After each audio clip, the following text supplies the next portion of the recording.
Bonjour à tous, on commence cette revue de presse en Angleterre avec le scandale du jour. Il s'agit de Greg Clark, le président de la fédération anglaise, qui a démissionné après avoir fait l'objet d'une énorme polémique. Il avait récemment été pointé du doigt après avoir utilisé le terme considéré comme très offensant outre-Manche de footballeur de couleur pour désigner des joueurs noirs devant le Parlement britannique. Comme le rapporte The Guardian, ce mercredi, Clark a été forcé de quitter son poste après cette polémique. Son départ a été annoncé hier et ce matin, il fait la une de tous les journaux anglais, comme par exemple The Daily Telegraph. De son côté, le Daily Mirror va même plus loin et titre « Il était temps ». On part maintenant en Italie où l'appel du Napoli a été rejeté le 4 octobre dernier. L'équipe ne s'était pas rendue sur le terrain de la Juve pour affronter les Bianconeri. Et le verdict de la cour d'appel de la fédération italienne est donc tombé. Victoire sur tapis vert pour la Juventus.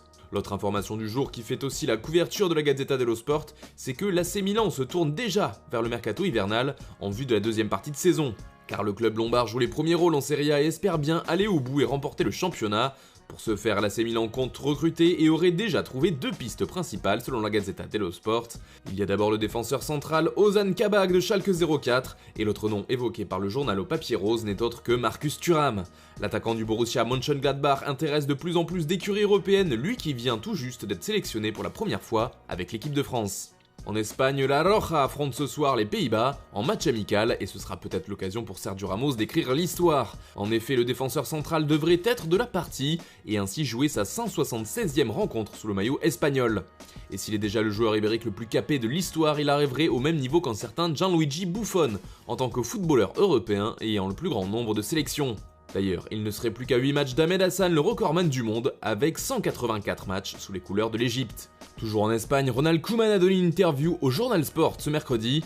L'entraîneur du FC Barcelone a évoqué de nombreux sujets comme Lionel Messi. Le Barça est toujours meilleur avec Messi, a-t-il déclaré, sans grande surprise. Mais l'ancien sélectionneur néerlandais a également parlé du niveau d'Antoine Griezmann. Il faut le récupérer, bien que cela dépend toujours de lui. Des mots forts qui mettent le Français face à ses responsabilités. Koeman a également parlé au journal Mundo Deportivo, et à la question « Est-ce l'effectif idéal pour vous ?», il a répondu qu'il avait des doutes. Autre information qui concerne le Barça, le club catalan réclame une dizaine de millions d'euros à Neymar, selon El Mundo, tout simplement car les Blaugrana auraient fait une erreur et auraient trop payé le Brésilien, un mauvais calcul qui porterait sur les charges à payer pour l'année 2015, où Neymar aurait donc touché environ 10 millions de trop. Et puis ça joue aussi au Portugal, en effet Cristiano Ronaldo et les siens affrontent Andorre ce mercredi en match amical. La Seleção chauffe les moteurs, rapporte O Jogo, car les Lusitaniens ont rendez-vous avec la France samedi prochain pour le match qui décidera la tête de la poule en Ligue des Nations.